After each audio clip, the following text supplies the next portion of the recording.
Coming up on the program today, South Africa increases national minimum hourly wage by 9.6%. And Egypt faces record rice prices as cost control scheme comes to an end. Kenya and Algeria commit to enacting trade-friendly legislation.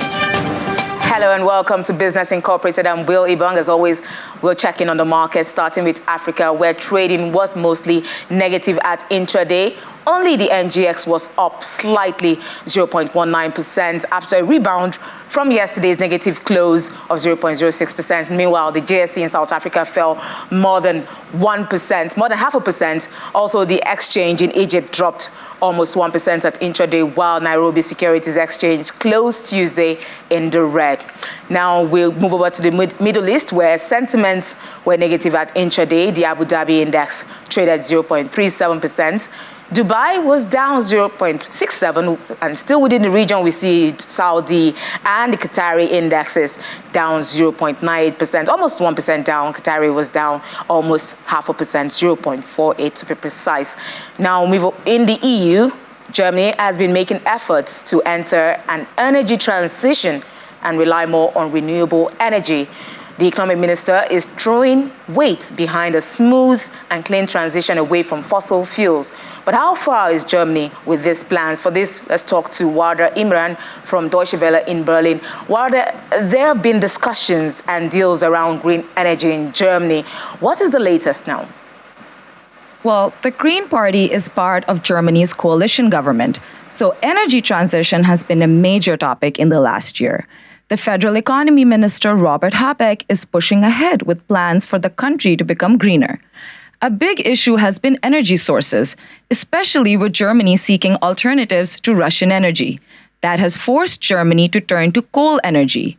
Now the country is looking to strengthen its ability to produce renewables. The government has 3 core measures built around financial support for energy transition technologies and scaling up production and transmission. The timing is significant in that it is nearly 1 year of the Ukraine war, which has forced Europe to turn away from Russian energy and showed just how vulnerable the bloc's economy is, especially for German industry. Russian gas accounted for 55% of energy consumed in Germany in 2021. Now, well, this is coming as the investigation over Nord Stream pipelines is making headlines, in which Germany, Denmark, and Sweden are heavily involved. What's going on there? Last September, there was an attempt to sabotage the Nord Stream pipelines, which supplied Germany with Russian gas. Explosions caused leaks in the 2 pipelines. These leaks then released gas into the Baltic Sea. It was seen as an attack on critical European infrastructure. Denmark, Sweden, and Germany have told the UN Security Council that their investigation into the matter is not yet complete. In a letter, the 3 countries said the pipelines were damaged by powerful explosions due to sabotage. The trio also said that they were worried about the consequences of these leaks in terms of gas emissions. Russia, on the other hand, maintains that the West is behind the explosions, and Moscow wants an independent investigation to be launched. The Nord Stream pipeline was a symbol of relations and trade between Russia and Germany since it came into inception almost 20 years ago. So the current state also reflects how frayed the relations are between Europe and Russia. So now let's talk markets, Warda. What are European investors thinking of today? Well, 2 important announcements are coming out. First, the numbers for Germany's January inflation rate is out. The Federal Statistics Office said inflation stood at 8.7%.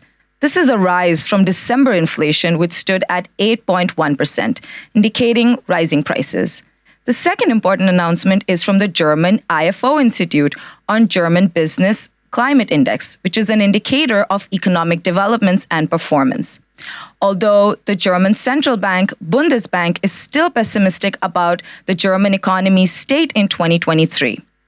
Outside of Europe, fears of U.S. interest rate hikes caused Tokyo's shares to drop as U.S. bonds yield climbed. Thanks so much, Warda Imran. from Deutsche Welle in Berlin. For those updates, we'll keep in touch.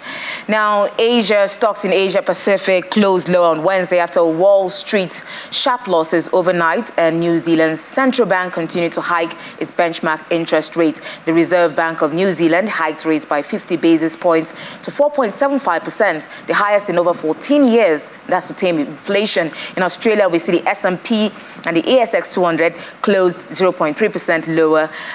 The nation saw its wage price index for the fourth quarter of 2022 come in lower than estimates. Japan's Nikkei 225 finished 1.34% lower. The nation's producers price index rose 1.6% year on year. Now in South Korea, we see the Kospi shed 1.68% to end the day. In mainland China, the Shenzhen components closed 0.5% lower at 11,900 points, while Shanghai Composite dropped 0.47% to finish at over 3,000 points there. Now, in its final hour of trade, we saw that Hang Seng Tech Index fell 1.56% as investors digested the Hong Kong's budget, with the Financial Secretary Paul Chan saying the economy shrank by 3.5% in 2022. Now, in the U.S., stock futures were in the red as Wall Street braced for the Federal Reserve's latest meeting minutes. And more insights on the central bank's future hiking agenda. Triple-digit losses were seen for major indexes. Futures tied to the Dow Jones Industrial Average fell 2.06%. Futures linked to the S&P 500 were 2% lower, and Nasdaq 100 futures tumbled 2.5%. Shares of Palo Alto Networks popped after the bell as cybersecurity company lifted its earnings forecast for the year. Crypto exchange platform Coinbase topped revenue expectations. Now let's check out more of yesterday's trading activity with Maria Bird. The U.S. stock market closed much lower on Tuesday as the S&P 500 had its lowest day since December. The Dow Jones closed at 2.1% down, the S&P 500 closed at 2% down, and the heavy-tech Nasdaq closed at 2.5% down. This is mostly attributed to Walmart and Home Depot. What we're seeing is a slowing down in consumer purchase power. This could be signs of a recession, which is making many investors a bit skeptical and a bit concerned about investing. This is all due to what we have seen of the inflation rate not being able to be stabilized in the U.S. Thanks, Maria. Now, oil prices were steady on Wednesday as investors await the U.S. Federal Reserve's comments after recent data pointed to the possibility of more interest rate hikes, which may lower economic growth and limit global fuel demand. Brent crude futures for April delivery were up 2 cents to $83.07 a barrel after falling 1.2% on Tuesday. West Texas Intermediate WTI crude futures for April were down about a cent to $76.35 a barrel, and the contract expired Tuesday. The U.S. Fed will release the minutes of its latest meeting on Wednesday, which will give traders a glimpse of how high officials are projecting interest rates will go after recent data showed stronger than expected U.S. employment and consumer prices. Now we'll move over to Ghana now. Now, yesterday, global ratings agency Fitch downgraded the country's long-term foreign currency issuer default rating to restricted default after Ghana missed the grace period to make a coupon payment on one of its Eurobonds, the second downgrade this month. Now, Fitch says that on Friday, Ghana missed making the $40.6 million coupon payment on its $1 billion 2026 Eurobond as part of the suspension of payments on selected external debt that the government announced in December. Harrison Ahogba, financial analyst in Ghana, joins me with more insights on this. Good afternoon, Harrison. It's good to have you on the program. Hi, good afternoon and Happy New Year. Happy New Year. Now, last week, the government said Eurobond lenders may face a bigger loss than bilateral lenders and may have to accept less favorable terms in the country's $30 billion debt restructuring, which this has me wondering what less favorable terms is the government proposing for private foreign creditors in Ghana? So thank you, and we've not been hearing good news in the country for some time now. The whole debt exchange program has been very difficult for everybody. So to put it in context, the Eurobonds in terms of discussion covers both countries, companies, and individuals. And like you rightly mentioned, the government has come clean and he said that I'm not be able to pay as I've expected. So what we are looking at in terms of positioning is the discussion on staggering the interest payments and maybe to some extent extending the tenor, because as it is now, those negotiations are that is going to be able to help us. Otherwise, it will be very difficult for private creditors to be able to be paid their investment when they are due. And rightly said, I'm thinking, and the proposals are that your interest accrued years will not be able to pay. However, we'll stagger it. It could be in tranches. Worst case scenario, if you're able to even pay, the tenor has to be extended. So that's how the proposals are looking at from where we sit as analysts. So now that Fitch has downgraded the foreign currency issuer rating, Harrison, how will this impact the negotiations that is ongoing with private foreign creditors? Will they accept the current terms that the government is offering with this downgrade? Well, it's a very difficult discussion and it's very tight for the government. True is that in terms of negotiation, Fitch downgrades create a lot of credibility on your investor confidence. So to the extent that Fitch has downgraded us the second time in this year, we kept losing the reputation from a very enviable position to the lowest now. So the negotiation in terms of assurance for the foreign creditors would be, what differently are you going to do so that I can give us assurance that when even what you are trying to negotiate with us comes due, you'll be able to pay. So for me, the downgrade cast a very negative scare on our reputation. However, it depends on how the government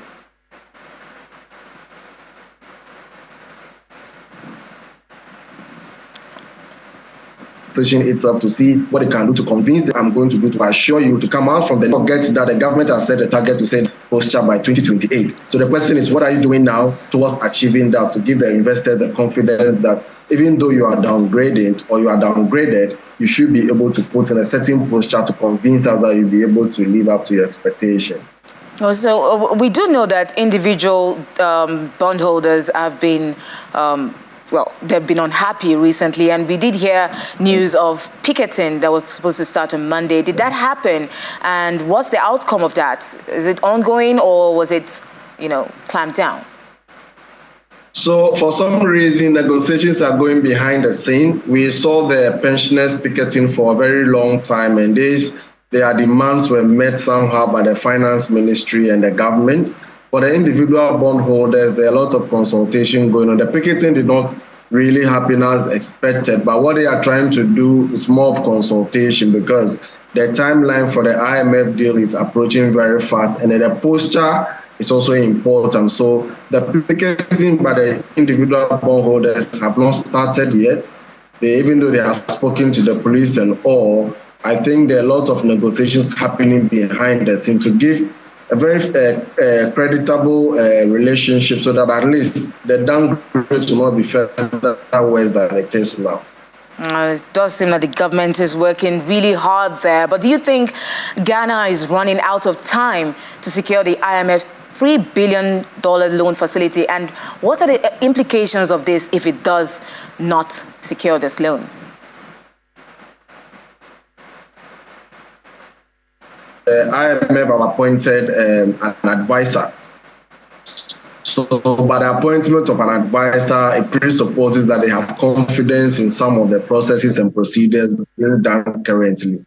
So to that extent, I don't think that the advisor would be there, having been dispatched to Ghana to, as it were, assist among other things to ensure that the bailout comes to play. For me and for investors, the approval could have come early, but when it comes to disbursement, we know it comes in tranches. So I don't think the nation is at risk of missing the deadline. However, the investor confidence is very low from all fronts, especially having seen what happened to the narrative that everybody thought the government of Ghana or any government who has the treasury is the safest place to invest. Don't forget, we just came up from a banking crisis around 2017, and it's been difficult for people to trust the relationship of the regulator. So this coming on the heels of that, creates a lot of anxiety among investors, and even seeing the negotiations and some halt unilateral decisions by the government. Again, last week, we had an interesting discussion in our parliament where a minority spokesperson mentioned that the Ministry of Finance, for that matter, the government cannot take unilateral decisions to negotiate loans without seeking approval from Parliament. So we don't know how that one will pan out, whether it has to go to Parliament for an. It appears we've lost Harrison there. So that was Harrison Ahogba. Approval of negotiations to be held. Trying to put people on track because we told them, save, invest, at the right time you come for your money. Now the investments are due. So I'm saying that there's a call for government to look at the physical structure, physical space, to have people reduce in terms of the number of ministers and all. So if this posturing is appropriate, I believe we can convince people that the government is committed to seeing this through. Thank you so much, Harrison Ahogba, financial analyst from Ghana, for sharing those insights, and we'll keep track of what's happening in Ghana and see how it pans out. Thanks so much. Now, after the break, more stories from the African continent. This is Business Incorporated. Just stay with us. Welcome back. Now, many developing countries are faced with high debts in this high inflation environment and not enough funding for capital expenditures. And so governments are seeking new ways to finance infrastructure projects. Kenya, for one, is considering debt for nature or climate swaps to unlock funds for building water dams amid a cash crunch that has risk of derailing spending on key development projects. Joining me to discuss this and to unpack it is Komi Ajegbo, Vice President Investment, Africa Finance Corporation. Good afternoon, Komi. It's good to have you back on the program. Good afternoon. It's good to be back. Thank you. Now, we've seen that Kenya has decided, like many other developing countries, to adopt the debt for climate swap to meet some of its infrastructure projects. But we just want to know, maybe enlighten us, how does this work? Fantastic. So I think it's a really pertinent question given what's happening in the world today. So I'm first going to talk about what debt swaps are, why we're seeing them, and then go into why Kenya may be looking at this. So I think the first step is, a debt swap is really about providing an opportunity for raising capital for low-income countries to address environmental and other policy challenges. It's not particularly novel or new. It's been in use since the 80s, I believe, according to the World Bank. It just hasn't been used on a wide scale because they can be quite complex. They can take a lot of time. And it just takes a lot to be able to get through all of the negotiations and ensure that it's being applied properly. So really, a debt swap is buying debt that currently exists for a country at a cheaper rate, and the country utilizing the difference in the rate to apply to environmental projects. A very specific example could be a country that has $100 million in debt in the secondary market through another lender. They buy that debt at, say, $10 million. And it is off of the back of negotiation with that specific country that the difference of the face value of the original debt, in this instance, $90 million, would be utilized to fund local projects that impact climate. Now, practically, how does that work? You would typically see the equivalent of the $90 million being distributed in local currency, either through local currency bonds or through other various instruments where NGOs or government entities implement these projects. So you can see it's sort of the correlation here is about reducing the debt exposure on the one hand for the country, and also simultaneously having positive impact on the climate and the environment for the country. Typical beneficiaries you'll see are obviously the countries and the population at large. Talk about if we think of, you've spoken about the benefits, some of the benefits, but are there risks to this type of funding? Absolutely. Like any financial instrument, there are always risks. One of the risks could be their ability to actually execute the projects. Another risk could be the monitoring of the implementation of these projects. We're talking about vast sums of money that will be utilized to develop environmental projects. And one has to ensure that the projects are actually really well detailed and understood, and also very well monitored, so you can ensure that the benefit is actually being passed on. So what measures can maybe the debt or the creditor were put in place to ensure that the debtor country executes the intended project when it's supposed to and, carry it through? As in, is there anything that ensures that the government does follow through with the project it's collected the money for? Absolutely. And you can look at this from both sides of the table, right? The countries that are borrowing the money and the creditors that are providing the money. From the country perspective, they could equip themselves, with the right know-how, the right consultants, and the right support to ensure that what they are presenting as projects are very detailed and they put forward a monitoring plan. On the creditor side, again, it's taking time and spending the time to actually go through the detail and make sure you understand what these projects are, how they will be implemented, and how long it will take. Because when you talk about implementation, you're not going to see results in a matter of days, months, or weeks. It's going to take years, right? So there's going to have to be a sustained effort to monitor and to measure the impact of these projects. So in the case of Kenya now, looking for this kind of swap to fund their water dam project, do you think the country is ready for this? And do you think they will see it through? What's your opinion? What's your thoughts? What are your thoughts on that? To be honest, I think if there's any country that could find a way to successfully make this work, it would likely be Kenya. We understand why they are seeking this money, just given the backdrop. They had a recent downgrade. Their reserves are reducing. They are having high inflation. The shilling has depreciated. So I think this is them taking prudent steps and measures to figure out innovative ways to finance projects that still need to happen. Like you mentioned, the water project Kenya is trying to fund, they estimate they will need about $14 billion to be able to implement the projects that they have to meet their 2030 NDCs. That is not a small figure. And so Kenya, as well as many other countries, probably should start now thinking about innovating financing solutions. Thank you so much, Komi Ajegbo, Vice President, Investment Africa Finance Corporation, for sharing those insightful perspectives with us. Now we move from Kenya to South Africa, where from next month, minimum hourly wage will increase by 9.6% to 25.42 rand, and that's about $1.39. The announcement comes a day before the Finance Minister Enoch Godongana will present the nations that's presented today, in which projections for the state wage bill will be closely watched. However, the wage increase outstrips the central bank's inflation forecast of 5.4% for the year, and farm lobby groups say the increase could threaten food and job security and further strain already hard-pressed producers.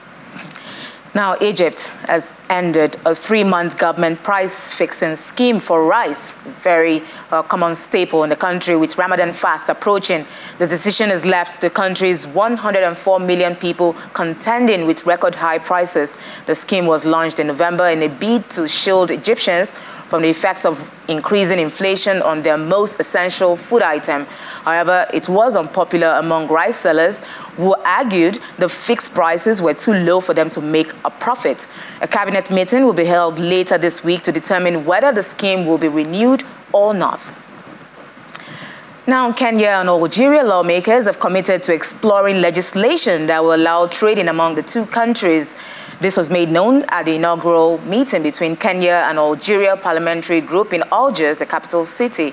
The chair of the Kenya Parliamentary Friendship Group, Daniel Nanak, says both countries are ready and willing to engage on issues that will boost development. He adds that both will consult in areas of trade, education, technology, engineering, and agriculture, among others. And that's a wrap on Business Incorporated. I'm Will Ibong. Thanks for watching.